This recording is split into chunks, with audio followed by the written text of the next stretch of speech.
Halfway through this week's Bergstrom State Line Quiz Bowl Tournament of Champions game, Dunlap is on top by 10 points. They have 90, Beacon Academy has 80. Before we get to more points, how about some Portillo's? The much coveted Portillo's gift card is up for grabs to the team who knows the answer to this Bergstrom bonus question. It is a buzz-in. Contestants, if you're watching at home, you already saw this. Maybe it was relatively easy for you. We'll see how our contestants do. Same rules as a standard buzz-in on this. Contestants, here we go.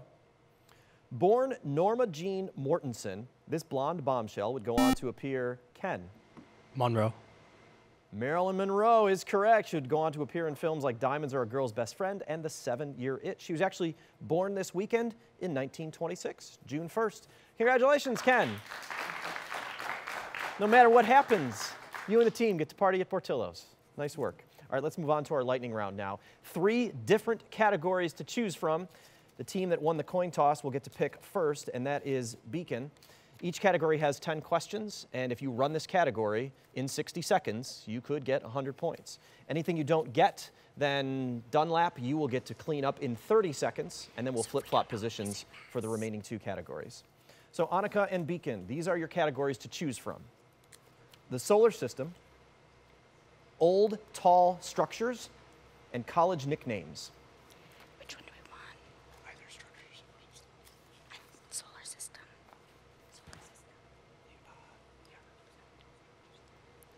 Solar system. Solar system it is. That seems like a consensus among the team. Okay, 60 seconds to get through these. And then Dunlap, pay attention because you'll have 30 to get to whatever they don't. Which body in the solar system? So I will give you a clue that completes that sentence, and then you will have to answer the question. Annika, are you ready? Yep. Here it comes.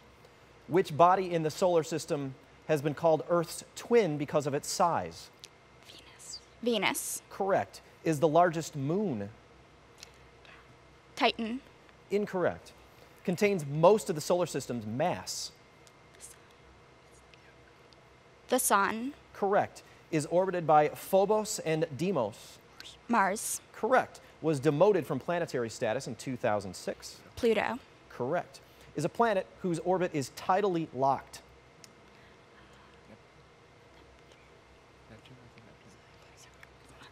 Neptune. Incorrect.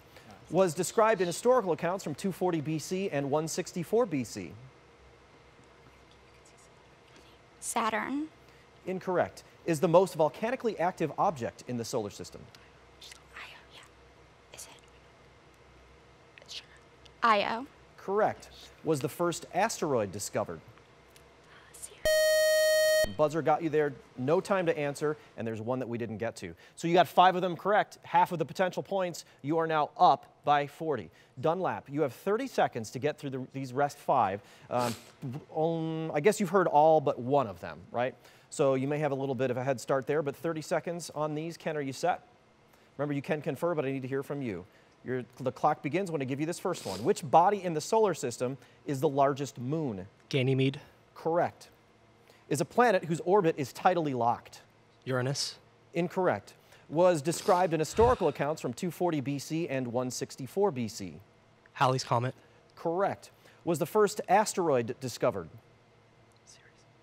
Ceres. Correct. Is the only planet less dense than water? Saturn. That is correct, and we can't go back to that last one because it was incorrect. The only one that neither team got, the planet whose orbit is tidally locked, is Mercury. And that basically means the same side of Mercury faces the sun as it orbits. So we are now back to a tie game. We've cleaned the slate again, and we have one more category for the lightning round to choose from.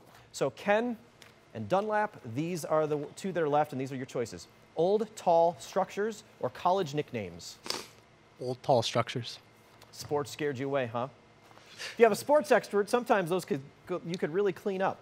Old, tall structures. So in what present-day country were these current or former structures, each over 100 feet tall and built before 1900, located? The answers may be repeated. That is a very, very complex question to a very simple answer. Basically, I will give you the current or former structure. You need to give me the country. Okay? Clear, contestants? Again, I know that was a long, long question, but it's really, the answers are going to be very simple here. You'll have 60 seconds for these. Ken, are you set? All right, remember the answer is a country. Eiffel Tower. France. Correct. The Pyramid of Khufu. Egypt. Correct. St. Mark's Basilica. Italy. Correct. Brooklyn Bridge. USA. Correct. Taj Mahal. India. Correct. Pyramid of the Sun. Mexico. Correct. Angkor Wat. Cambodia. Correct. The Potala Palace. Pass. Colossus of Rhodes. Pass. The Pharos Lighthouse. Greece. Incorrect. Potala Palace. Sri Lanka. Incorrect. Colossus of Rhodes. Greece. That is correct, and we can't go back to that last one because it was an incorrect. Nothing to return to. 8 of them right, so you got 80 points there. You are now ahead by 80. Beacon, you can close the gap a little bit. There are 2 left on the board, and you have 30 seconds to think about them, Annika. Are you ready? Here comes the first one. The Potala Palace. Russia. Incorrect. The Pharos Lighthouse. Egypt. That is correct, and we can't go back to that other one. Potala Palace is in China. And the Pharos Lighthouse we got correct, so we left, those are the only 10 points we left on the board, was that Potala Palace. All right, so now it's a 70-point game, 210 to 140. 70 sounds like a lot, but the gap could close very quickly in our final challenge, where all the points are doubled. It's 20 points a question. We'll have that for you after this break. Stay here. We believe that the Bergstrom State Line Quiz Bowl is must-see TV. We've been really pleased with the reception from the community about the Quiz Bowl, but we're pleased that we're getting so many of the high school students interested and passionate about participating in this. As the years go on, I'm hearing about people that we have employed that were in the State Line Quiz Bowl. We look forward to sponsoring it, and we look forward to working with the students on possible apprenticeships here at Bergstrom.